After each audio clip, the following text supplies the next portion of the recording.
எல்லாருக்கும் தண்ணி இல்லை, படுது, மழை இல்லை. இவர் அந்த குளத்தில் மாதிரி ஒன்றுக்கு தேங்கி வச்சிருந்தார்ல, கவர்மெண்ட் சப்சிடியோட குளம் வெட்டி இருந்தார்ல, அதுல இருந்து மோட்டர் வச்சு தண்ணி அடிச்சு இவர் நிலத்துக்கு பாய்ச்சினார். சரியான மிளகாப்பொடி. எல்லாருக்கும் விலைன்னா ஊர்ல விலை ஏறிடும் இல்லையா? எல்லாருக்கும் விளைஞ்சுன்னா விலை இறங்கிடும். எல்லாருக்கும் விலைன்னா பொருளுக்கு டிமாண்ட் வரும்போது விலை ஏறிடும். பார்த்தீங்கன்னாக்க விலை எக்கத்தப்ப ஏறிடுச்சு. இவருக்கு உடனே விற்க வேண்டாம், கொஞ்சம் விற்றோம்னா இன்னும் கொஞ்சம் விலை ஏறும்னு என்ன பண்ண, ஊரில் வாடகைக்கு வீடு கேட்டார். காலியாக கிடக்க வீடு கூட கொடுக்க மாட்டேன்னாங்க. ஏன்? இவர் கோயிலுக்கு போகிறவர் வரி கொடுக்கக்கூடாது, ஊரோட கட்டுப்பாடுன்னு சொல்லிட்டு. அப்படிப்பட்ட நிலைமையில் அதை விற்று பார்த்தீங்கன்னா கடன்லாம் அடைச்சிட்டார். இவர் சொன்னது 100 நாள் ஆகும், கொஞ்சம் கொஞ்சமாக அடைச்சிட்டு வந்தார். அவர் ஒரே வருஷத்தில் கடன் அடைச்சிட்டார். கர்த்தரால் கூடாது ஒன்றுமே இல்லை. இதாங்க விசுவாசம். இன்னைக்கு நிறைய பேருக்கு நமக்கு விசுவாசம் இல்லை. இந்த நோய் அது எப்படி சுகமாக்க முடியும்? டாக்டரே சொல்லிட்டார் இந்த நோய்க்கு மருந்தே இல்லை. இப்ப விசுவாசம்ங்கிறத அவிசுவாசம் மேற்கொள்றதுக்கு சாத்தான் பிரயாசப்படுவான். ஆண்டவர் சொன்னார் ஆதியாகமம் 2:17, இந்த கனியை நீ சாப்பிட்டால் சாகவே சாவாய்.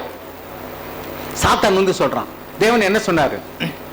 இவ சேர்த்து சொல்றான், ரொம்ப உத்தமையா வாழ போறது மாதிரி தொடவும் கூடாது புசிக்க கூடாதுன்னு சொல்லிட்டார். அடே அப்பா, அவர் தொடக்கூடாதுன்னு ஆண்டவர் சொல்லவே இல்லை. என்ன சொன்னாரு? புசிக்க கூடாதுன்னு சொன்னார். இவ தொடவும் கூடாது புசிக்க கூடாதுன்னு சொல்லிட்டார். கடைசியில தொட்டால் புசித்தாள். ஏன் புசித்தாள்? சாத்தான் இடையில என்ன சொல்றான்? தேவன் என்ன சொன்னாரு? தொடவும் கூடாது புசிக்க கூடாது. அப்படிலாம் இல்லை, நீ சாகவே சாவதில்லை. எப்படி? தேவன் என்ன சொல்றாரு? சாகவே சாவ. சாத்தான் என்ன சொல்றான்? சாகவே சாவதில்லை. அப்படின்னா அந்த பாவத்தை எப்படி கூர் மழுங்க பண்றான் பாருங்க. பாவத்தை நம்ம சீரியஸா எடுத்துக்கிடாத படிக்கு, அதெல்லாம் பாவம் இல்லை, இப்படிலாம் வாழ முடியுமா, நீ சாக மாட்ட, அதெல்லாம் சும்மா சொல்றாரு தேவன். உன் கண்ணு திறக்கப்பட்டு அவரை போல நீயும் நல்லது கெட்டது ஆகணும் ஆகிருவ. அதனாலதான் தேவன் சொல்றார். எப்படி?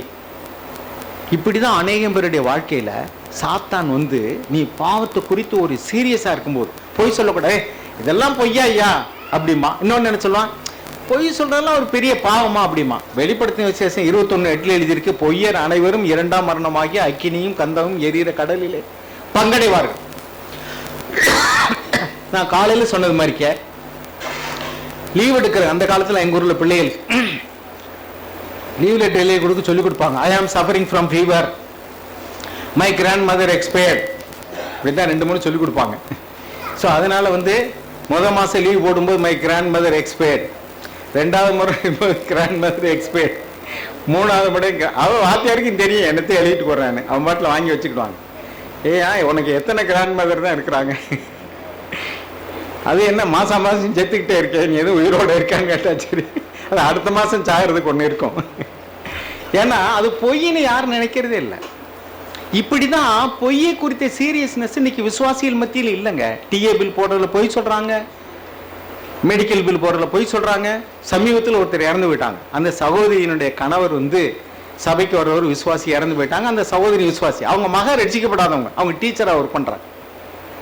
அந்த சகோதரி அவங்க மகள்கிட்ட அவங்க சொன்னாங்க, சிஸ்டர் யார் உங்க கூட இருக்கிறா, எப்படி இருக்கீங்கன்னு கேட்டேன். அவங்க சொன்னாங்க, என் மகன் தான் இருக்கு பிரதர், அதை மெடிக்கல் லீவ் போட சொல்லியிருக்கேன் பிரதர். நாங்கள் என்னது மெடிக்கல் லீவா? யாருக்கு முடியல மெடிக்கல் லீவ் போடுறதுக்கு? லீவ் போடுறதுக்கு மெடிக்கல் லீவ் போடுறாங்க. லீவ் போட்டா ஏன் லீவோ அல்லது ஏன் லீவ் போட்டா சம்பளம் போயிடும், அல்லது லாஸ் ஆஃப் லீவ் போட்டா சம்பளம் கிடைக்காது. மெடிக்கல் லீவ்னு போட்டாக்கும் சம்பளம் கிடைக்கும். அதனால பணத்தை இழக்க தயாராக இல்லை இவர்கள் விசுவாசி. இவங்களுக்கு தெரியல தாங்கள் இடறுகிறது இன்னது என்று அறியாது இருக்கிறார்கள். அவங்க என்ன சொல்றாங்க? மகள்கிட்ட, ரட்சிக்கப்படாத மகள்கிட்ட என்ன சொல்றாங்க? மெடிக்கல் லீவு போடு அப்படின்னு சொல்லியிருக்கேன். மெடிக்கல் லீவ்னு என்ன அர்த்தம் தெரியுமா? டாக்டர்கிட்ட போய் எனக்கு உடம்புக்கு முடியல, எனக்கு 20 நாள் நான் லீவ் போடணும், எனக்கு ஒரு சர்டிஃபிகேட் கொடுங்கன்னா டாக்டருக்கு காசு வேணும். அவருக்கு ஃபீஸுக்கு போய் சொல்றவர் டாக்டர் யாரு? ஃபீஸுக்கு. ஆமாம், அவருக்கு ஒரு 100 ரூபா கொடுத்தீங்கன்னா ஒரு மெடிக்கல் சர்டிஃபிகேட். என்ன மெடிக்கல் சீட்டு? இவருக்கு என்ன வியாதி இருக்கு, ஏதாவது ஒரு வியாதியை போட்டு, வராத வியாதியை அவங்களுக்கு போட்டு, இல்லாத வியாதியை போட்டு, இவருக்கு 20 நாள் ரெஸ்ட் எடுக்கணும் அப்படின்னு ஒரு சர்டிஃபிகேட் போட்டு சீல் போட்டு கையில் போட்டு கொடுத்துருவாரு. அவருக்கு ஒரு 100 ரூபா. இவங்க அந்த சர்டிஃபிகேட் கொண்டு கொடுத்தாங்கன்னா இவங்களுக்கு ஒரு 20 நாளைக்கு லீவு கிடைக்கும், அந்த 20 நாளைக்கு சம்பளமும் கிடைக்கும். சரி, இவங்களுக்கு லாபம். அப்போ பொய் சொன்னா இங்கேயும் டாக்டருக்கும் ஒரு பிழைப்பு போடுது, இவங்களுக்கும் ஒரு மெடிக்கல் லீவ் கிடைக்குது. சம்பள இழப்பு இல்லாம இவங்களுக்கு என்ன கிடைக்குது? லீவ் கிடைக்கும். ஆனா இது பொய்யா இல்லையா? பாருங்க, எசேக்கியேலுடைய புத்தகம் 18வது அதிகாரம் 20ஆம் வசனம் வாசிங்க. எசேக்கியேல் 18:20.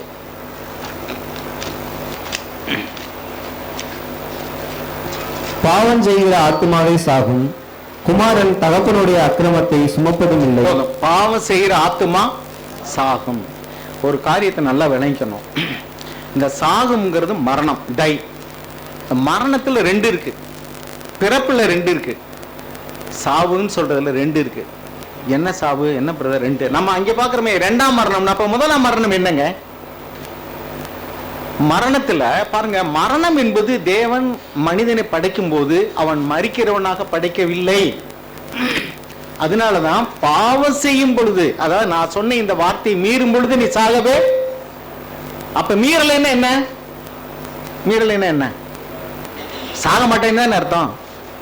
அப்ப மரணம் எப்படி வந்துச்சுன்னா, ஒரு மனிதனுடைய பாவத்தினால மரணம் வந்தது. ரோமர் 5:12 வாசிங்க. ஒரு மனுஷன் பாவம் செஞ்சதுனால, தேவனுடைய கட்டளையை மீறினதுனாலதான் மரணம் வந்தது. அதனாலதான் பாவத்தின் சம்பளம் மரணம் அப்படின்னு ரோமர் 6:23 எழுதி வாசிங்க பிரதர். ரோமர் 5:12. இப்படியாக ஒரே மனுஷனாலே பாவத்தினாலே மரணமும் உலகத்தில் பிரவேசித்தது போலவும். போதும், பாவத்தினாலதான் உலகத்துல மரணம் பிரவேசித்தது. ஓகே. அப்ப ஆதாமு ஏவாளு அந்த கட்டளை மீறி விட்டார்கள். அப்ப உடனே செத்துருக்கணும்ல. அப்ப ஏன் சாகல? ஆதாம் எத்தனை வருஷம் உயிரோடு இருந்தார் தெரியுமா? யாருக்கா தெரியுமா? எத்தனை வருஷம் வாழ்ந்தார்? 930 வருஷம். மெத்துசாலா 969. அதை விட அவ்வளவு பாவம் செஞ்சுமே கிட்டத்தட்ட 1000 வருஷம் நெருக்கி வாழ்ந்துட்டாங்க. அப்ப ஆண்டவர் சொன்ன வார்த்தை பொய்யா? நல்லா கவனிக்கணும். ஆவிக்குரிய மரணம் ஒண்ணு, அதாவது ஆத்தும மரணம் ஒண்ணு, சரீர மரணம் ஒண்ணு. நம்ம மரணம் உடனே சரீர மரணத்தை தான் நினைக்கிறோம். ஆத்தும மரணம்ங்கிறது ஒண்ணு இருக்கு. இப்ப சரீர மரணம்ங்கிறது என்ன தெரியுமா? பாருங்க, முதல்ல தேவன் படைக்கும் போது இதெல்லாம் நல்லா விளங்கிக்கிறங்க. மண்ணு பூமியில இருந்து எடுக்கிறார். டுக் டஸ்ட், மண்ணு. தேவன் தன்னுடைய ஆவியை ஊதுறாரு. இந்த மண்ணு தேவனுடைய ஆவி, அழிவுள்ள மண், அழிவில்லாத தேவனுடைய ஆவி ரெண்டு சேர்ந்த உடனே புதுசா ஒண்ணு பிரீட் ஆகுது. எப்படி ஒரு ஆணும் பெண்ணு சேர்ந்த உடனே பிள்ளை பிறக்குதோ அது ஒரு புது உயிர். அதே போல மண்ணும் தேவனுடைய ஆவியும் சேர்ந்த பொழுது மனிதன் ஜீவ ஆத்துமா ஆனான். அந்த மண்ணுக்கு உயிர் வருகிறது, அதுக்கு பேரு ஜீவ ஆத்துமா. ஓகே. ஒரு மனுஷன் இறந்துட்டார், நம்ம அந்த வீட்டுக்கு போறோம். அவர் அங்கேதான் படுத்திருக்கிற மாதிரி படுத்திருக்கிறாரு. நம்ம என்ன சொல்லுவோம்? இறந்துட்டா. அது என்ன சொல்லுவோம்? அவருடைய பாடி, பிரேதம், அல்லது அவருடைய பிணம் சொல்லுவோம். அவருடைய பாடிம்பா. எவருடைய பாடிங்க? அப்ப அவருங்கிறது யாரை குறிக்குது? அவர் அங்கே தூங்குற மாதிரி தானே படுத்திருக்காரு. அவருக்குள்ள எல்லா அவயங்களும் அப்படியே இருக்கே. அப்ப ஏன் அவர்னு நேத்து சொல்லிக்கிட்டு இருந்தோம். முதல் நாள் போனீங்கன்னா என்ன சொல்ல? அவர் படுத்திருக்காருன்னா அவர் தூங்குகிறார் சொல்லுவோம். என்ன சொல்லுவோம்? அவர் தூங்குகிறார். இன்னைக்கு அதே மாதிரி தான் படுத்திருக்கிறாரு. ஆனா என்ன சொல்றோம்? அவருடைய பாடி. அப்ப அவருங்கிறது யாரை குறிக்குது? அந்த பாடியை குறிக்கல, அவருக்குள்ள இருக்கக்கூடிய ஆத்மாவை குறிக்கும். ஏன்னா தேவனுடைய ஆவியினால இந்த மண் உயிர் பெற்ற போது ஜீவ ஆத்மா ஒண்ணு உயிர் புதுசா பிறக்குது. அதுக்கு பேரு தான் ஜீவ ஆத்மா. ஓகே. இப்ப இந்த ஆத்மா அந்த சரீரத்தை விட்டு பிரியும் பொழுது அது திரும்பவும் மண்ணுக்கே போய் விடுகிறது, மண்ணாகி விடுகிறது. அப்ப மரணம் என்பது என்னன்னா, ஆத்மா சரீரத்தை விட்டு பிரியும் பொழுது அதுக்கு பேரு மரணம். ஆத்மா தேவனுடைய ஆவி அந்த மண்ணோட சேரும் பொழுது அதுல இருந்து பிறப்பது ஆத்மா. அது இப்ப சரீரத்தை விட்டு பிரியும் பொழுது அதுக்கு பேரு மரணம். ஓகே. இது முதல் மரணம். இப்ப இரண்டாவது மரணம் என்னன்னா, இந்த ஆத்மா அப்படின்னா என்னன்னா, மனம், விருப்பம், உணர்ச்சிகள், சிந்திக்கிறது, தீர்மானம் எடுக்கிறது, உணர்வடைகிறது, இது எல்லாம் சேர்ந்ததுதான் ஆத்மான்னு சொல்றோம். இதுதான் இப்ப இல்ல. இப்ப மரித்து போயிட்டான்னு என்ன அர்த்தம்? அவருக்கு உணர்வு கிடையாது, இனிமே அவர் யோசிக்க முடியாது, எந்த தீர்மானமும் எடுக்க முடியாது, உணர்ச்சிகள் கிடையாது, அதுக்கு வளர்ச்சியும் கிடையாது. No sensitivity, no growth. இதுக்கு பேர் தான் அந்த பாடின்னு சொல்றோம். அதை இழந்த உடனே அப்ப அந்த ஆத்மா அவரை விட்டு பிரிகிறது. இப்ப பாருங்க, ஆதாம் பாவம் செஞ்ச உடனே தேவன் அவரை விரட்டல, அவர் தான் ஓடி ஒளிஞ்சார். ஏன்? அவருடைய ஆத்மா இல்ல, அவர் தேவனை விட்டு பிரிந்து விட்டார். ஓகே. தேவனோடு கூட அவரால் ஐக்கியப்பட முடியல. அப்ப அந்த உணர்வு எப்படி வந்தது? அவருடைய ஆத்மால வருது. அப்ப தேவனை விட்டு அவருடைய ஆத்மா பிரிந்து ஒளிந்து கொள்கிறது. தேவனை சந்திக்க விருப்பம் இல்ல. அப்ப அவருடைய ஆத்மா மரித்து போய்விட்டது. அப்ப தேவன் முதல்ல என்ன சொன்னாரு? நீ இதை புசிக்க நாளில் சாகவே சாவாயின்னு சொன்னாரு. அவர் ஆத்தும மரணத்தை தான் சொன்னார், சரீர மரணத்தை சொல்லல. சரீரம் அதுக்கு பின்பாடி 900 வருஷத்துக்கு மேல வாழ்ந்து பின்னாடி மரித்து போனது. சரீர மரணமும் பாவத்தினாலதான் வந்தது, ஆனா அது பின்னாடி வந்தது. ஆனா ஆத்தும மரணம் உடனே வந்தது. சரியா? ஓகே. இப்படிதான் நாம பாவம் செய்யும் பொழுது நம்முடைய ஆத்மா தேவனோடு கூட ஐக்கியப்பட முடியாதபடி, தேவனை சந்திக்க முடியாதபடிக்கு நாம் பிரிக்கப்படுகிறோம். இப்பொழுது அவன் ஒரு உணர்வடைந்து தேவ ஆவியானவர் மறுபடியும் அவர்கிட்ட வரும்போது, ஒரு தடவை தேவ ஆவியானவர் வந்தார், நம்ம எல்லாரும் பிறந்துட்டோம். இப்ப 2வது முறை தேவ ஆவியானவர் வந்து, அதாவது தேவன் பார்க்கிறார், தான் படைத்த எல்லா மனிதரும் பாவம் செய்து ஏகமாய் கெட்டு போனார். ரோமர் 3 வாசிக்கிறோம். எல்லாரும் பாவம் செய்து ஏகமாய் கெட்டு போனாரு, நீதிமான் ஒருவனும் இல்லை, நீதி செய்யறவனே இல்ல. இப்ப தேவன் பார்க்கிறாரு, நான் படைச்ச எல்லா மனுஷனும் இப்படி பாவம் செஞ்சு கெட்டு போயிட்டானே, ஒரே மனிதன் மூலமா உலகத்துக்குள்ள பாவம் வந்தது, பாவத்தின் மூலமாக மரணம் வந்தது. எல்லாரும் இப்பொழுது ஆத்மாவுல மரித்து போயிட்டாங்க, சரீரத்துல உயிர் வாழ்ந்துகிட்டு இருக்கிறாங்க. அப்ப இந்த மனிதனை நான் இப்படியே விட்டா நான் படைத்ததுக்கு பிரயோஜனம் இல்லையே என்று தன் குமாரனையே அனுப்பி தேவன் என்ன செய்யறாருன்னா, அவன் இந்த மனிதர்களுக்கு ஒரு மன்னிப்பு கொடு, மன்னிப்பு கொடுத்து மீண்டும் அவர்கள் என்னோடு கூட ஐக்கியப்படும்படி நீங்க செய்யணும். அந்த ஆத்மாவை மீட்டு எடுக்க வேண்டும். எதுல இருந்து? அவன் உணர்வற்றவனாகி தேவனோடு கூட ஐக்கியப்பட முடியாதவனாகி ஓடி ஒளிந்து கொண்டான். அவர் ஒளிய சொல்லல, அவர் துரத்தல, அவன் தான் ஒளிந்து கொண்டான். இப்ப தேவனை சந்திக்க கூடியதான நிலைமை அவன்கிட்ட இல்ல, அவனுடைய ஆத்மாவுல மரித்து போயிட்டான். இப்ப ஆண்டவர் வந்து அவருடைய ஆவியினால மறுபடியும் மரித்து போயிருக்கிறதான ஆத்மாவை உயிர் பெற செய்யும்படிக்கு அவருடைய ஆவியானவர் கிரியை செய்கிறார். இப்பொழுது மறுபடியும் அவனுக்கு பாவம் செய்யற ஆத்மா சாகுன நேரத்துக்கு தெரியுமா?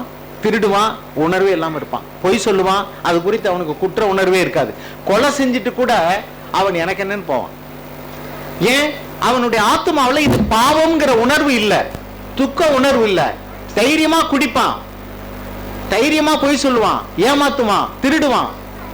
குற்றவாளிகள் திரும்ப திரும்ப குற்றம் செய்யறான், அவனுக்கு குற்ற உணர்வே இல்ல. தாவீது முதல் முறையாக வந்து ஒரு சவுலுடைய வஸ்திரத்தை தொங்கல அறுக்கும் போது அவனுடைய மனசாட்சியில பட்டு பட்டு பட்டு அடிச்சுக்கிடுச்சான், படபடன்னு அடித்து கொண்டது முதல் முறையாக. பின்னாடி அவன் அந்த போர்ச்சேவனுடைய மனைவி உரியா அவனுடைய மனைவியை அவன் இச்சித்து தனக்கு மனைவியாக்கி கொண்டு விபச்சாரம் பண்ணி அவனை கொல்லும்படிக்கு தந்திரமாக யோசனை பண்ணி கொலை செய்தான், விபச்சாரம் பண்ணினான். அவனுக்குள்ள உணர்வே இல்லை. ஏன்? அவனுடைய ஆத்துமா மரித்து போய்விட்டது. திரும்ப ஒரு தீர்க்கதரிசியின் மூலமாக வந்து தேவன் அவனிடத்துல பேசும்போது அவன் உணர்வடைகிறான். இப்படிதான் நாம ஆண்டவருடைய வார்த்தை கேட்கிறோம். பாவம் செஞ்சு மரித்து போயிட்டோம், உணர்வே இல்ல, குற்ற உணர்வு இல்ல, துணிகரமா பாவம் செய்யறோம், ஏமாத்துறோம். ஆனா இப்ப யாராவது ஒருத்தர் வந்து தேவனுடைய வார்த்தையை பேசும்போது ஆவியானவர் நமக்குள்ள வந்து அந்த மரித்து போயிருக்கிற உணர்வற்று இருக்கக்கூடிய தேவனோடு கூட ஐக்கியப்பட முடியாத தேவனை கண்டு பயந்து ஓடுகிற ஆவியை இப்பொழுது உயிர்ப்பிக்கிறார். அதனாலதான் இப்பொழுது அந்த ஆத்துமா மறுபடியும் உயிர் பெறுகிறபடினால அது மறுபிறப்பு என்கிறோம். என்ன சொல்றோம்? மறுபிறப்பு. இங்கிலீஷ் என்ன சொல்றோம்? born again. அதுக்கு பேர் என்ன சொல்றது? born again, மறுபடியும் பிறக்கிறது. ஓகே. இப்ப அவர்கள் மறுபடியும் உணர்வடைகிறார்கள். இப்ப பாவம் செஞ்சா ஐயோ நான் பாவம் செஞ்சுட்டேனே அப்படின்னு ஒரு துக்க உணர்வு வருகிறது. ஏன்னா அந்த ஆத்மா இப்பொழுது உணர்வடைந்து விட்டது. இந்த மறுபிறப்பு அடைந்த பின்னாடி தான் நம்ம ஞானஸ்தானம் பெறோம். ஓகேயா? சரி. அதே மாதிரிதான் விசுவாசம் இழந்து போகிற மனிதர்களுக்கு தேவ ஆவியானவர் மறுபடியும் நமக்கு விசுவாசத்தை தருகிறார். இயேசு ஆண்டவர் என் பாவத்தை மன்னிக்க முடியும், எனக்காக மரித்தார் அப்படின்னு உணர்வடைகிறோம். மறுபடியும் பாவத்தில் விழுந்துட்டாலும் ஆண்டவரே எனக்கு மன்னிங்கன்னு கேட்கிறோம். இதுக்கு பேர் தான் ஆண்டவர் பாவம் மன்னிப்பு அருளுகிறாருங்கிற விசுவாசம். எனவே அருமையானவர்களே, நீங்க பாவத்தினால மரித்து போயிருந்தாலும் உங்கள் பாவத்தை மன்னிக்க இயேசுவினால முடியும். நீங்க சரீரத்துல மரித்து போயிருந்தாலும் உங்களை உயிர் பெற செய்ய தேவனால முடியும். நீங்க வியாதியில பலவீனப்பட்டு டாக்டர் உங்களை கைவிட்டாலும் உங்களுக்கு சுகம் கொடுக்க தேவனால முடியும். ஆனாலும் நம்மகிட்ட விசுவாசம் இல்லாமல் தேவனுக்கு பிரியமா இருப்பது கூடாத காரியம். விசுவாசிகள் சொல்லக்கூடிய அநேகம் பேருக்கு என் நோயை போக்க தேவனால முடியும், என்னிடத்துல இருக்க அசுத்த ஆவியை துரத்த தேவனால முடியும். மனிதர்கள் கைவிட்டாலும் டாக்டர்கள் கைவிட்டாலும் எனக்கு சுகம் கொடுக்க தேவனால முடியும் அப்படிங்கிற இயேசுவின் நாமத்தில் உள்ள வல்லமையை விசுவாசிக்க கூடாமல் போகிறோமே. இதனாலதான் நாம அநேக அற்புதங்களை தேவனிடத்திலிருந்து பெற்றுக்கொள்ள முடியவில்லை. இந்த வியாதியை சுகமாக்க முடியும், இந்த வியாதியை சுகமாக்க முடியாது. இவ்வளவு கடனை தேவன் எப்படி சுகமாக்க முடியும்? வனாந்தரத்துல இஸ்ரவேலர்கள் வந்து எங்களுக்கு மட்டன் வேணும்னு கேட்டாங்க, மாம்சம் வேணும்னு கேட்டாங்க. அதே மாதிரி ஏச ஆண்டவர் சொன்னாரு, இவங்கெல்லாம் 3 நாளா சாப்பிடாம இருக்கிறவங்களுக்கு என்னத்தான் புசிக்க கொடுங்கப்பா. இது வனாந்தரம், கடையும் கிடையாது, ஒண்ணும் கிடையாது. அப்படியே இருந்தாலும் இங்க இருக்கிற ஜனங்கள் ஆயிரக்கணக்கா இருக்காங்க. இவங்களுக்கு 200 பணத்துக்கு போய் வாங்கினாலும் கொடுக்க முடியுமா? என்ன நீங்க வாட்டில வனாந்தரத்துல கடை இல்லாத உட்கார்ந்து நடந்துக்கிட்டு இந்த பேருக்கும் சாப்பாடு கூட நாங்க எங்கேயோ கொடுக்குறேன்னு கேட்டார். ஏசாண்டா அவங்களை சோதிக்க முடியாதுன்னு கேட்டார். உன்னால முடியாது, எனக்கு தெரியும், கடை இல்லை, உற்பத்தி பண்ண முடியாது. ஆனா என்னால முடியும், நீ நம்புறியான்னு தான் நான் கேட்கிறேன் அப்படிங்கிறாரு. அப்ப எசேக்கியேல் 37 ஒரு வசனம் இருக்கும். எலும்பு கூட்டமா கிடக்கும், ஏற்கனவே யுத்தம் செஞ்சு செத்து மடிஞ்சு எலும்பா கிடக்கும். தேவன் கேட்பாரு தீர்க்கதரிசியை கூப்பிட்டுக்கிட்டு, எப்பா இதெல்லாம் உயிர் பெற முடியுமா அப்படின்னு கேட்கிறாரு. அவர் ரொம்ப தாழ்மையா சொல்லிட்டாரு, உங்களுக்கு தான் தெரியும், நீங்க நினைச்சா உயிர் வரும், நீங்க நினைக்கலன்னா உயிர் வராது. என்னைட்ட கேட்டா என்னால முடியாது, ஆனா உங்களால முடியும். அந்த எசேக்கியேல் 37 கூட எடுங்க. விசுவாசம் என்பது என்னன்னா, நடக்க முடியாதுங்கிறதையும் தேவனால முடியும்னு நம்புறதாங்க விசுவாசம். என்னுடைய பாவம் பெருசுன்னு நினைக்கிறாங்க. இந்த பாவம்ல எப்படிங்க தேவன் மன்னிக்க முடியும்னு நினைக்கிறாங்க. தேவன் சொல்றாரு, தேவனால கூடாத காரியம் ஒன்றுமே இல்லை. பாருங்க 11ஆம் வசனம் வாசிங்க. அப்பொழுது அவர் என்னை நோக்கி, மனுபுத்திரன். சரி, இல்ல வேண்டாம், 1ஆம் வசனத்தை வாசிங்க. கர்த்தருடைய கை என் மேல் அமர்ந்து கர்த்தர் என்னை ஆவிக்குள்ளாக்கி வெளியே கொண்டு போய் எலும்புகள் நிறைந்த ஒரு பள்ளத்தாக்கின் நடுவில் நிறுத்தி என்னை அவைகளின் அருகே சுற்றி நடக்க பண்ணினார். இதோ பள்ளத்தாக்கின் வெட்ட வெளியிலே அந்த எலும்புகள் மகா திரளாய் கிடந்தது, அவைகள் மிகவும் உலர்ந்ததுமாய் இருந்தது. அது இப்ப செத்தது இல்ல, செத்து எத்தனையோ வருஷமாகி எலும்பே உலர்ந்து போச்சு. சதையும் கிடையாது, நரம்பு கிடையாது, தோலும் கிடையாது, ஒண்ணும் கிடையாது. இது இந்த எலும்பை யாரு விட்டு அந்த எலும்பு யாரு விட்டுனே தெரியாது, மிக்சர் மாதிரி கிடக்கு எல்லாம். இப்ப தேவன் என்ன சொல்றாரு, இதெல்லாம் ஒரு சேனையை எழும்பி நிக்குமா? 3ஆம் வசனம் வாசிங்க. அவர் என்னை நோக்கி, மனுபுத்திரனே, இந்த எலும்புகள் உயிரடையுமா என்று கேட்டார். அதற்கு நான், கர்த்தராகிய ஆண்டவரே, தேவரீர் அதை அறிவீர் என்றேன். அப்பொழுது அவர், நீ இந்த எலும்புகளை குறித்து தீர்க்க தரிசனம் உரைத்து அவைகளை பார்த்து சொல்ல வேண்டியது என்னவென்றால், உலர்ந்த எலும்புகளே, கர்த்தருடைய வார்த்தையை கேளுங்கள். கர்த்தராகிய ஆண்டவர் இந்த எலும்புகளை நோக்கி, இதோ நான் உங்களுக்குள் ஆவியை பிரவேசிக்க பண்ணுவேன், அப்பொழுது உயிரடைவீர்கள். நான் உங்கள் மேல் நரம்புகளை சேர்த்து உங்கள் மேல் மாம்சத்தை உண்டாக்கி உங்களை தோலினால் மூடி உங்களில் ஆவியை கட்டளையிடுவேன். அப்பொழுது நீங்கள் உயிரடைந்து நான் கர்த்தர் என்று அறிந்து கொள்வீர்கள் என்று உரைக்கிறார் என்று சொல் என்றார். சொன்னார். அதே விட தீர்க்கதரிசி போய் சொல்லிட்டா, இதை சொல்றதுக்கே விசுவாசம் வேணும். நான் சொல்றேன்ல, ஒருத்தன் பிசாசு பிடிச்சா வந்தானா அவனுக்கு ஜெபம் பண்றதுக்கே நமக்கு விசுவாசம் வேண்டியிருக்கு இல்லையா? அதே மாதிரிதான் ஒரு வியாதியஸ்தனுக்காக ஜெபம் பண்ணா நமக்கு விசுவாசம் வேண்டியிருக்கு, ஆண்டவரை நம்மால சுகமாக்க முடியும். அதே மாதிரிதான் இந்த தீர்க்கதரிசி எலும்புகளை பார்த்து வந்து தீர்க்கதரிசன உரை அப்படின்னு சொன்னா அதை சொல்றதுக்கே என்ன செய்யணும் இருக்கு? விசுவாசம் வேண்டி இருக்கு. முதல்ல இவருக்குள்ள விசுவாசம் உயிர் பெறணும், அப்பதான் எலும்பு உயிரடைகிறது. ஆனா சொல்லிட்டாரு கடைசியில 10ஆம் வசனம் பாருங்க. எனக்கு கற்பிக்கப்பட்டபடி நான் தீர்க்க தரிசனம் உரைத்தேன், அப்பொழுது ஆவி அவர்களுக்குள் பிரவேசிக்க அவர்கள் உயிரடைந்து காலூன்றி மகா பெரிய சேனையாய் நின்றார்கள். பாருங்க, பெரிய மிலிட்டரி அடிச்சு எவனா எதிரி ராஜா அடிச்சுட்டான், எலும்பு கூட தான் கிடக்கு. இப்ப திரும்ப ஒரு பெரிய சேனையாக நின்றார்கள். 14ஆம் வசனம் வாசிங்க. என் ஆவியை உங்களுக்குள் வைப்பேன், நீங்கள் உயிரடைவீர்கள். நான் உங்களை உங்கள் தேசத்தில் வைப்பேன், அப்பொழுது நான் கர்த்தர் என்று அறிந்து கொள்வீர்கள். இதை சொன்னேன், இதை செய்வேன் என்று கர்த்தர் உரைக்கிறார் என்று சொல் என்றார். போதும். இப்படி இங்க இருக்கிறவங்கள யாராவது வந்து ஒரு பாவத்துல அடிமைத்தனத்துக்குள்ளாகி, இந்த பாவத்துல என்னால் விடவே முடியாது, இந்த பாலிய இச்சைக்குரிய பாவம், காம விகார நடத்தை, அல்லது கடன், அல்லது வந்து ஒரு பெரிய வியாதி, இதெல்லாம் தேவன் விடுதலாக்க முடியாதுன்னு நினைக்கிறீங்களா? தேவன் சொல்றாரு, நான் சொன்னேன், நான் செய்வேன், நீ விசுவாசிக்கிறாயா? இதை செய்ய எனக்கு வல்லமை உண்டு, நீ விசுவாசிக்கிறான். எவ்வளவு பெரிய பாவமா இருக்கட்டும், தேவனால மன்னிக்க முடியாத பாவம் கிடையவே கிடையாது. தேவனால் செய்ய முடியாத அற்புதம் கிடையவே கிடையாது. பைபிள் எழுதியிருக்கு, விசுவாசிக்கிறவனுக்கு எல்லாம் கூடும், தேவனால கூடாத காரியம் ஒன்றுமே இல்லை. அதான் நம்ம வாசிக்கிறோம். இஃப் யூ பிலீவ், நீ விசுவாசித்தால் தேவனுடைய மகிமையை காண்பாய். நீ விசுவாசித்தால் இந்த அற்புதத்தை செய்ய உன்னால முடியும். இன்னொரு இது, நீ விசுவாசித்தால், நம்ம அப்போஸ்தலர் நடவடிக்கைகள் 16:31 வாசிங்க. அப்போஸ்தலர் நடவடிக்கைகள் 16:31. நீ விசுவாசித்தால் நீயும் உன் வீட்டாரும் ரட்சிக்கப்படுவீர்கள். உங்க வீட்டுல உள்ளவங்க ரட்சிக்கப்படல, உங்க பிள்ளைகள் ரட்சிக்கப்படல, உங்களுடைய மனைவி ரட்சிக்கப்படல, புருஷன் ரட்சிக்கப்படல. ஆனா தேவன் சொல்றாரு, நீ விசுவாசித்தால் நீயும் உன் வீட்டாரும் ரட்சிக்கப்படுவீர்கள். நான் சொல்றேன், ஆண்டவரே நான் விசுவாசிக்கிறேன், நீ தேவனுடைய குமாரன் என்று விசுவாசிக்கிறேன், என்னுடைய குடும்பத்தில் உள்ளவங்க ரட்சிக்கப்படலையே, அது இல்லைங்க, அது பிசாசனுடைய விசுவாசம். என்ன விசுவாசம் அது? அது தேவனுடைய குமாரன் பிசாசு சொல்லலையா? பிசாசு வந்து என்ன சொல்லுச்சு? தேவனுடைய குமாரனே, உமக்கும் எனக்கும் என்ன காலம் வருமுன்னே என்னை உபத்திரப்படுத்துறதுக்கு வந்தீரோ? யார் சொன்னது இது? பிசாசு. பிசாசும் தேவன் இயேசுவை வந்து தேவனுடைய குமாரன் விசுவாசிச்சு. அதைத்தான் வந்து யாக்கோபு சொல்றாரு 2வது அதிகாரத்துல, விசுவாசிகளும் விசுவாசித்து நடுங்குகின்றன. வீணாய் போன மனிதனே, நீ விசுவாசிக்கிறேன்னு சொல்லிட்டு இன்னும் பொய் சொல்லிக்கிட்டு இருக்க, இன்னும் திருடிக்கிட்டு இருக்க. பாவம் செய்யற ஆத்மா சாகும், விபச்சாரம் செய்யறவன் நரகத்துக்கு போவான், கொலை செய்யறவன் நரகத்துக்கு போவான். ஒரு சிறிய இச்சையோடு பார்க்கிற எவனும் தன் இதயத்தில் விபச்சாரம் செய்தாயிட்டு நான் சொல்றேன், நீ நம்ப மாட்டேங்கிற. இப்படிப்பட்ட விசுவாசம் எது? யாருடைய விசுவாசம் அது? பிசாசு விசுவாசிக்கிறான், நடுங்குறான், ஆனா மனம் திரும்பல, இன்னும் பாவம் செய்யறான். நீங்கள விசுவாசிக்கிறோங்கிறீங்க, ஆனா இன்னும் பாவம் செய்யறீங்க, மனம் திரும்ப விருப்பம் இல்ல. இந்த விசுவாசம் ரட்சிக்குமா?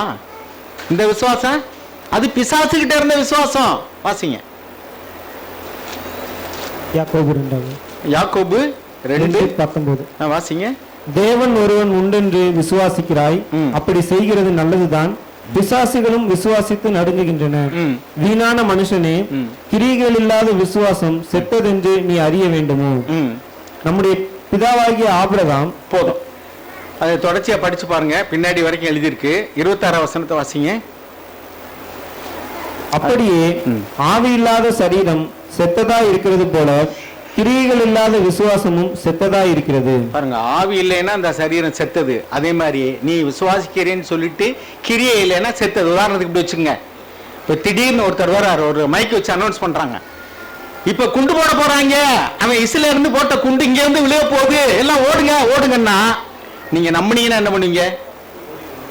ஓடிடும்ல, விழுந்தடிச்சு ஓடி. ஏவன் செத்தான பொழைச்சான புள்ள வீட்டியில் விட்டுட்டு ஓடி போயிடுவாங்க ஒரு சிலர். நம்மளேன்னு வச்சுங்க, விசுவாசிக்க வச்சுங்க, நீங்க என்னமோ குண்டு ஓட போறோங்கிறாங்க, என்னத்தை குண்டு விழுகுது அப்படின்னு இருப்போம் இல்லையா? சொல்லுங்க. கொரோனா பீரியட் எல்லாரும் அனௌன்ஸ் பண்ணாங்க, சொன்னேன் ஃபைல தொட்டா கொரோனா வந்துடும். நாங்களாம் வீட்டில் கருணக்கிழங்கு, வெங்காயம் எதையெல்லாம் கழுவக்கூடாத மஞ்சள் பொடி போட்டு குளிப்பாட்டி துவட்டுறதுக்கு முடியாது வெயில்ல காய வச்சு. ஏன்? அவன் சொன்னது மேல அவ்வளவு விசுவாசம். அங்க பொய்யெல்லாம் ஊதி விடுவாங்க, வீடியோ எல்லாம் போட்டு காமிச்சான், இதை தொற்றாத, அங்க போயிடாத, வச்சிடாதுன்னு.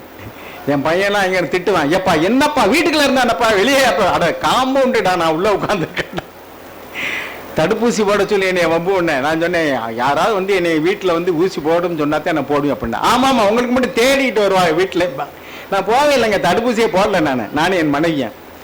நான் சொல்றபடியே விசுவாசி தேவன் கனம் பண்ணாருங்க. ஒரு நாள் உட்காந்து சர்ச்சில் அந்த அந்த ஒரு ஸ்டேஜில் தான் ஓடி தெரு தெருவா ஓடி போய் ஊசி போட்டு வந்தாங்க. என் பையன்லாம் அப்படிதான் நான் பைக் எடுத்துட்டு, என் மகளும் போய், நாங்கள் இங்கே பைக் எடுத்துட்டு வரோம். நானும் என் மனைவி சொன்னேன், உள்ளதாகுது விடு, ஆண்டவர் வந்து. என் பையன் விரட்டணும்னு சொன்னேன், யாராவது வந்து எங்களை கூப்பிடுவாங்க, எங்கள் வீட்டிலே வந்து போடுவாங்க, நான் போடுவேன்னு சொன்னேன். ஆமாம் வருவா அவங்க வீட்டுக்கு. நான் கடைசியில் அதே மாதிரி நான் உட்காந்து சர்ச்சில் இப்படி பேசிக்கிட்டு இருந்தேன். ஒரு தம்பி வந்து என்கிட்ட ஆலோசனை கேட்கறக்கா வந்தார். சர்ச்சில் உட்காந்து பேசிட்டு இருக்க 2 பேர் வெண்வசரை உடுத்து ஏஞ்சல் மாதிரி வந்தாங்க, பெட்டியை தூக்கிட்டு. சொன்ன கதவை திறந்துக்கிட்டு வந்து, யாராவது இங்கே தடுப்பூசி ஓட வேண்டியிருக்கான்னு கேட்டாங்க. என்னடா நம்ம சொன்னபடியே 2 பேர் தேடியே விட்டாங்க வீட்டுக்கு, இன்னும் போடாமல் இருந்தேன் நல்லாதுன்னு சொல்லிட்டு. எனக்கு என் மனைவிக்கும் போடணும் அப்படின்னேன். சார் கூப்பிடுங்க சார், போட்டு போகிறோம்னாங்க. என் மனைவி பக்கத்து வீட்டு தான் கூப்பிட்டு, வாமா ஊசி ஓடணும், 2 பேருக்கும் ஊசியை போட்டு போயிட்டாங்க ஃபர்ஸ்ட் டோஸ். என் மயனுக்கு ஃபோன் பண்ணி சொன்னேன், எப்பா வீட்டில் வந்தாங்கப்பா ஊசி போட்டப்பா அப்படின்னு. என்ன சொல்றீங்க? என்ன? ஆமா, உன் வாயின் வார்த்தைகளை கனம் பண்ணுகிற தேவன். அல்லேலூயா. தேவனால கூடாது ஒன்றும் இல்லைங்க. நான் சில நேரத்தில் வந்து வயசாயிருச்சு அப்படின்னு சொல்லி மரணம் சொல்லி, மரணம்னு யோசிக்காத, சாட்சி சொல்ற வார்த்தை வரும். நான் மரணத்தை எதிர்நோக்கி இல்லை, ஆண்டவரோட வருகையை எதிர்நோக்கி இருப்பேங்க பாரு. Praise the Lord. நீங்க ஏன் செத்து போக நினைக்க? வியாதி வந்தோடனே ஐயோ செத்து போயிருமோ, இந்த வியாதி என்னத்தை வந்துருமோ, உனக்குள்ள கட்டி இருக்கே, அது என்னவோ, அது கட்டி கரையும், அது வாட்டில் வரும், அது வாட்டில் போகும். வைத்தியம் பார்க்க வேண்டாம் நான் சொல்லல, வைத்தியம் பாருங்க, நான் பயப்படாதீங்க. தேவன் அனுமதிக்காம உங்க உயிரை எடுக்க, தலையில் உள்ள மயிரை எடுக்கிறது கூட யாருக்கு அதிகாரமே? அதனால தலையில் உள்ள மயிர்னு எழுதியிருக்கு, முடின்னு கூட எழுதல, நம்ம டீசெண்டா சொல்றோம். அதெல்லாம் எண்ணப்பட்டிருக்கு. அதுல ஒன்று கூட தேவனுக்கு சித்தம் இல்லாம கீழே விழாது, தேவன் சொல்லியிருக்கார். அப்ப தேவனுக்கு சித்தம் இல்லாம மரணம் வர முடியாதுங்க. ஆனா நம்ம ஜெபிக்கணும். நாம இன்னொரு மணிக்கு போயிருக்கோம், அதெல்லாம் மரணம் வராது. தேவன் சொன்னார், அதை செய்வார். ஆனா நீ அவரை கனம் பண்ணி விசுவாசிக்கணும், கீழ்ப்படியணும். உனக்கு தேவன் புத்தியை கொடுத்திருக்காரு, எவ்வளவு எச்சரிக்கையாரு. நீ எவ்வளவு எச்சரிக்கையா இருந்தாலும் மரணம் வர முடியும். நீங்க ரொம்ப கேர்ஃபுல்லா வண்டியை ஓட்டி போறீங்க, இன்னொருத்தன் குடிச்சிட்டு வந்து விட்டா என்ன பண்ணுவீங்க? அப்ப தேவனுடைய பாதுகாப்பு என்ன இருக்கு? வேண்டி இருக்கு. அதே சமயத்துல நீங்க தாறுமாறா ஓட்டிட்டு போனா தேவன் வந்து கையெடுத்தே இப்படி போகாதடா நான் சொல்லுவாரு. தேவன் உனக்கு புத்தியை கொடுக்குறாரு, எச்சரிக்கையை கொடுக்குறாரு, நீ உன்னை ப்ரொடெக்ட் பண்ணிக்கணும். ஆனா நீ விசுவாசி, அதுக்கு மிஞ்சிய உனக்கு விபத்தோ ஆத்திரமா வியாதியோ வர முடியும். தேவன் உன்னை பாதுகாப்பார். உன்னால முடிஞ்சதை நீ செய்ய, ஆண்டவரை நம்பு, உனக்கு கொடுக்குற புத்தியை உபயோகி, உனக்கு கொடுக்குற பலத்தை கொண்டு நீ வேலை செய்ய, சம்பாரி. அதுக்கு மேலேயும் நீ செய்ய முடியும்னா கவலைப்படாத, தேவன் கண்டிப்பா உனக்கு உதவி செய்ய முடியும். ஆனா இங்கே நமக்கு விசுவாசம் இல்லைன்னா பாருங்க, மார்க் எழுதின சுவிசேஷம் 6வது அதிகாரம் 23வது வசனம். மார்க் 6:23 இல்ல, நான் அந்த வசனம் சொல்றேன். மார்க் 6:6வது வசனம் வாசிங்க. அவர்களுடைய அவிசுவாசத்தை குறித்து ஆச்சரியப்பட்டு கிராமங்களிலே சுற்றி திரிந்து உபதேசம் பண்ணினார்.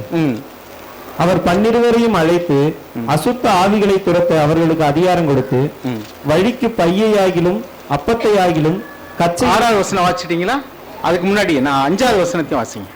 அங்கே அவர் சில நோயாளிகள் மேல் கைகளை வைத்து அவர்களை குணமாக்கினதே என்று வேறொரு அற்புதமும் செய்யக்கூடாமல்.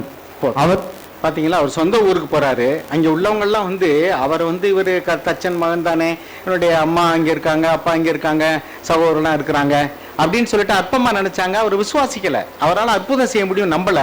அதனால அவர்கிட்ட வரவே இல்லை. வந்தா தானே சுகமாக்குவாரு. நீங்க ஆண்டவர்கிட்ட வேண்டா தானே சுகம் கொடுப்பாரு. நம்ம அநேகம் பேரும் ஆண்டவரை நம்புறது இல்லை, வேண்டது இல்லை. அப்புறம் எப்படி சுகம் கிடைக்கும்? அப்புறம் எப்படி நமக்கு பிரச்சனை தீரும்? அப்புறம் எப்படி பாவத்திலிருந்து விடுதலை ஆக முடியும்? இந்த பாவத்திலிருந்து நான் எப்படி விடுதலை ஆக முடியும்? இந்த வியாதியிலிருந்து எப்படி சுகம் கிடைக்கும்? இந்த கடனை எப்படி அடைக்க முடியும்? அது எவ்வளவு இருக்கு. தேவனால செய்ய முடியாத அற்புதம் கிடையவே கிடையாது.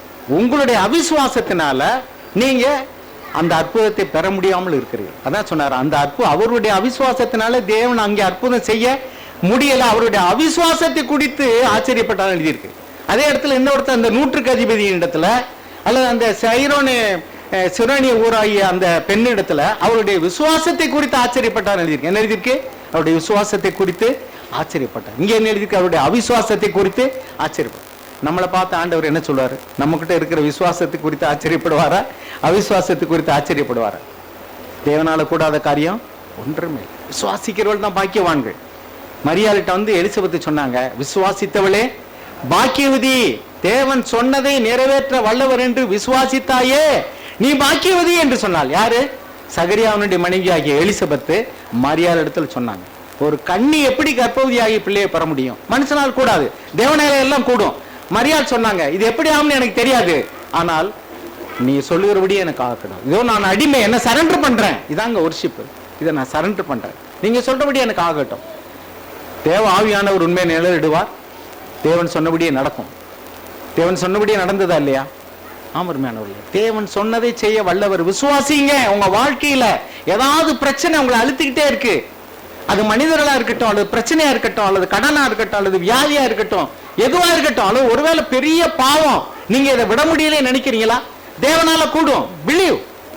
விசுவாசிக்கனா அந்த கிரியையோடு கூடிய விசுவாசம் இருக்கணும். அதான் அப்போஸ்தலர் 16:31 வாசிக்கிறோம், நீ விசுவாசித்தால் நீயும் உன் வீட்டாரும் ரட்சிக்கப்படுவீர்கள். எந்த விசுவாசம் இருந்தா ரட்சிக்கப்படுவீங்க? அந்த இடத்துல படிச்சு பார்த்தீங்கன்னா, அந்த ஜெயிலர் என்ன பண்ணாருன்னா, பவுலும் சீலாவும் சிறையில் அடைச்சிருந்தாங்க. ஒரு பெரிய அற்புதம் நடந்தது. சிறைச்சாலை கதவுகள்லாம் திறந்துருச்சு. எல்லாரும் ஓடுவாங்கன்னு நினைச்சு அவன் ஜெயிலர் வந்து சாக போறான். அப்பொழுது அவர் சொல்றாரு, நீ வேண்டாம், நாங்க இங்கேதாப்பா இருக்கிறோம், நாங்க தப்பித்து ஓடுறவங்க கிடையாது, நாங்கெல்லாம் கிறிஸ்தவங்க, இயேசுனுடைய சீசர்கள், நாங்க அப்படிலாம் ஓட மாட்டோம். அதனால நீ உனக்கு ஒன்றும் கெடுதல் பண்ணிக்கிறான்னு பார்க்குறான். அவன் தப்பிச்சிருந்தா அவன் மிஸ்டேக் கிடையாது, அது பெரிய ஒரு அற்புதம். ஆனாலும் அவனுக்கு தண்டனை உறுதி. எப்படா நீ தப்பிக்க விட்டான்னு நாளைக்கு கொன்றுவான். அதனால பயந்துக்கிட்டு அவன் சாக போறான். நான் அவன் கையினால வெட்டுண்டு காலை வெட்டி கையை வெட்டி என்னை கொள்றதுக்கு பதிலாக நான் சாகிறேன்டான்னு சாக போறான். பவுல் நிறுத்திட்டார். இந்த செயல் அவனுடைய கண்களை திறந்தது. எங்கேயாவது கைதிகள் அடைச்சி வச்சிருக்கும் போது இப்படி ஒரு இருட்டு வேலையில கதவு திறந்தா அவன் இருப்பானா? அப்ப இவங்க யாரு? என்ன ஆண்டவ மாதிரி ரட்சிக்கப்படுறதுக்கு நான் என்ன செய்யணும்? நீ விசுவாசித்தால் நீயும் உன் வீட்டாரும். விசுவாசிக்கிறேன், எனக்கு ஞானஸ்தானம் கொடுங்கன்னு சொல்லல. அவர் விசுவாசம் எங்கே தெரியுமா? கிரியையில. என்ன கிரியை தெரியுமா? அந்த நடு ராத்திரியில மனைவி பிள்ளைகள் தூங்கிக்கிட்டு இருக்காங்க, போய் எழுப்புறாரு, வாங்கன்னு உட்கார வைக்கிறாரு. இந்த விசுவாசத்தை பத்தி எங்கிட்ட சொல்லுங்க. இப்ப அவருடைய மனைவி, அவருடைய பிள்ளைகள் எல்லாரும் கேட்கிறாங்க. இன்னைக்கு நிறைய பேர் வந்து அவங்க சபைக்கு வருவாங்க போவாங்க, அவங்க பிள்ளைகள் வந்து சபைக்கு வராட்டாலும் கவலையப்பட மாட்டாங்க. மனைவி ரட்சிக்கப்படாத, பிள்ளைகள் ரட்சிக்கப்படல, அவங்க விசுவாசிக்கிறது இல்ல. குண்டு விழுக போகுதுன்னா நீங்க ஓடுனீங்கன்னா தான் அதை நம்புறீங்கன்னு அர்த்தம், ஓடலன்னா நீ நம்பலைன்னு அர்த்தம், அல்லது நான் சாக தயாராயிட்டேன்னு அர்த்தம். நானே ரட்சிக்கப்படணும்னு விரும்பலைன்னா எப்படி தேவன் வந்து நம்மளை ரட்சிப்பார்? நீ முதல்ல விரும்பணும், நீ மனம் திரும்பணும், நீ விசுவாசிக்கணும், விசுவாசத்துக்கு ஏற்ற செயல்பாடு உங்ககிட்ட இருக்கணும். இதைத்தான் தேவன் விரும்புறார். செய்வோமா? ஓகே, அருமையானவர்கள், நான் 2 பகுதி பேசியிருக்கேன். காலையில நீங்க எவ்வளவு பெரியதான பாவியா இருந்தாலும் சரி, மனம் திரும்பினீங்கன்னா உங்களுக்கு பாவம் மன்னிப்பு உண்டு. எசேக்கியேல் 18:20 படிச்சு பாருங்க. மனுஷனுடைய மரணத்தை நான் விரும்பவில்லை, மனிதன் மரிக்க வேண்டும் என்று தேவன் படைக்கவில்லை, பாவத்தினாலே அவன் மரித்தான். அதே மாதிரிக்க இயேசு ஆண்டவர் வந்து அந்த பாவ மன்னிப்பு தந்து ரட்சித்தார். விசுவாசிக்கிறவர்களுக்கு தேவன் பாவ மன்னிப்பை ரட்சிப்பையும் தர வல்லமையுள்ளவராக இருக்கிறார். நரகம் மனிதனுக்காக உண்டாக்கப்பட்டதல்ல. மத்தேயு 25:41 படிச்சு பாருங்க. என்ன எழுதியிருக்கு? பிசாசுக்காகவும் அவனுடைய தூதர்களுக்காகவும் உண்டாக்கப்பட்ட நரகத்துக்கு போங்கன்னாரு. மனுஷனுக்காக தேவன் நரகத்தை படைக்கல, பிசாசுக்காக படைத்தார். ஆனா மனுஷன் பாவம் செஞ்சதுனால, அவன் மனம் திரும்பவும் மறுத்ததுனால, அவன் இயேசுவை விசுவாசிக்கவும் மறுத்ததுனால நீ நரகத்துக்கு போன்னு சொன்னார். பாவம் செஞ்சதோடு விடல, அவன் மனம் திரும்பி இயேசுவே என் பாவங்களை மன்னிங்க ஆண்டவரேன்னு சொல்லியிருந்தா அவர் மன்னிச்சிருப்பார். அதையும் செய்ய அவனுக்கு விருப்பம் இல்லை. ஆனபடினால தேவனால் கைவிடப்பட்டான். நரகம் என்பது என்ன தெரியுமா? நான் சொன்னேன், நரகம் யாருக்காக உருவாக்கப்பட்டது? நரகம்னா என்ன? அருமையா நம்முடைய சகோதரர் சொல்லி வச்சிருக்கார். நரகம்ங்கிறது அந்த நான் ஒரு காலத்துல சின்ன பிள்ளைகளா இருக்கும்போது தீயில சுட்டு விட்டாரு. நரகத்துக்கு போனா ஒருவேளை அங்க ரொம்ப சுடும்ல, இப்பவே வந்து ஏன் நீ நரகத்துக்கு போகணும், ஏன் நீ சாகணும்னு நினைக்கிற, ஆண்டவருடைய வருகையில எடுத்துக்கொள்ளப்படும் தானே, சாவை பத்தி யோசிக்காத, அது உனக்கு இல்ல. ஒருவேளை அதே மிஞ்சி வந்து ஆண்டவர் சித்தம்னா போட்டோம். அதே மாதிரி வியாதி வரும்னு நினைக்காத. வியாதியை தேவன் உன்னை விட்டு தூரமா விளக்குவார்னு உபாகமம் 7:15 எழுதியிருக்கு. அதை விசுவாசி. நல்லதை விசுவாசிக்காம ஏன் கெட்டதை விசுவாசிக்கிறா? விசுவாசியே, உன் விசுவாசி எங்க? உன் மீட்பர் உயிரோடு இருக்கிறார். அவர் சொன்னதை செய்ய வல்லவராக இருக்கிறார். அவர் ரட்சிக்க வல்லமையுள்ளவராக இருக்கிறார். உன் வீட்டாரை ரட்சிக்க வல்லமையுள்ளவராக இருக்கிறார். அவங்க எவ்வளவு குடியாரா இருக்கட்டும், பாவியா இருக்கட்டும், விபச்சாரியா இருக்கட்டும், விக்கிரகக்காரா இருக்கட்டும், அவர்களை ரட்சிக்க தேவனால முடியும். இவைகளை செய்ய எனக்கு வல்லமையுள்ள என்று நீ விசுவாசிக்கிறாயா? விசுவாசிக்கிறவர்கள் பாக்கியவான்கள். விசுவாசம் இல்லாமல் தேவனுக்கு பிரியமாயிருப்பது கூடாத காரியம். விசுவாசி அருமையானவர்களே, விசுவாசிக்கிறவர்கள் நிச்சயமாக தேவனிடத்துல கேட்டதை தேவன் தருவார். என் நாமத்தினாலே நீங்கள் எதை கேட்கிறீர்களோ அதை பிதாவின் இடத்துல குமாரன் மகிமைப்படும்படி பிதாவானவர் அதை உங்களுக்கு செய்வார். விசுவாசிப்போம். எந்த பாவத்திலிருந்து ரட்சிக்க தேவன் வல்லவர், விசுவாசிப்போம். எவ்வளவு பெரிய பாவியா இருந்தாலும் உங்க வீட்டாரை ரட்சிக்க தேவன் வல்லவர், விசுவாசிப்போம். கோணலும் மாறுபாடும் உள்ள சந்ததி நடுவில் சாட்சியாய் நிறுத்த தேவன் வல்லவர், விசுவாசிப்போம். விசுவாசிக்கிறவர்கள் பாக்கியவான். எனவே அருமையானவர்களே, தேவனை விசுவாசிங்க, அவரிடத்துல வல்லமை உண்டு. எல்லாவற்றையும் செய்வதற்கு வல்லமை. nothing is impossible to God, everything is possible with God, everything is possible to those who believe. விசுவாசிக்கிறவருடைய எல்லாம் கூடும். ஜெபம் பண்ணுமா? இரக்கமுள்ள எங்க நல்ல தகப்பனே, விசுவாசத்தை துவக்கவும் அதை முழுமை பெற செய்யும் வல்லவர் நீர்தான். ஆண்டவரே, எங்களிடத்துல துவங்கின இந்த விசுவாசத்தின் கிரியை ஆண்டவரை முடிவு புரிந்த காத்துக்களை எங்களுக்கு உதவி செய்யுங்க. எல்லா பாவங்களிலிருந்து ரட்சிக்க நீர் வல்லவர். பாவம் செய்யாதபடி வாழ வைக்க கிருபையை தர நீர் வல்லவர். கோணலும் மாறுபாடும் உள்ள சந்ததி நடுவில் எங்களை குற்றமற்ற நல்ல சாட்சிகளாய் இருளில் வாழ்கிற ஜனங்கள் எங்கள் மூலமாக ஒரு ஒளியை, வெளிச்சத்தை, நீதியின் ஒளியை காண ஆண்டவரே நீர் கிருபை தாரும். ஒரு காலம் உலகம் எங்களை மேற்கொள்ளாதபடி, பாவம் எங்களை மேற்கொள்ளாதபடி, பிசாசு எங்களுடைய பாவத்தை குறித்த எச்சரிக்கை உணர்வை கூர் மழுங்கிவிட பண்ணாதபடிக்கு உம்முடைய வார்த்தைகளை நம்பவும் ஆண்டவரே, உம்மிடத்தில் விசுவாசம் கொள்ளவும், எல்லா பாவங்களிலிருந்து விடுதலையாகி ஜெயம் பெற்ற வாழ்க்கையை வாழவும் நீர் எங்களுக்கு உதவி செய்யணுமாய் நாங்கள் ஜெபிக்கிறோம். இங்கே கூடி இருக்கிற ஒவ்வொருவரோடு நீங்க பேசுங்கப்பா. உம்முடைய ஆவியினால் அவர்களை உயிர்ப்பீங்கப்பா. உலர்ந்து போன அவிசுவாசம் உள்ள எலும்புகளை போல இருந்தாலும் உயிர் பெற்று ஜெயம் பெற்ற வாழ்க்கை வாழ உதவி செய்யும். இயேசு நாமத்தில் பிதாவே, ஆமென். God bless you all.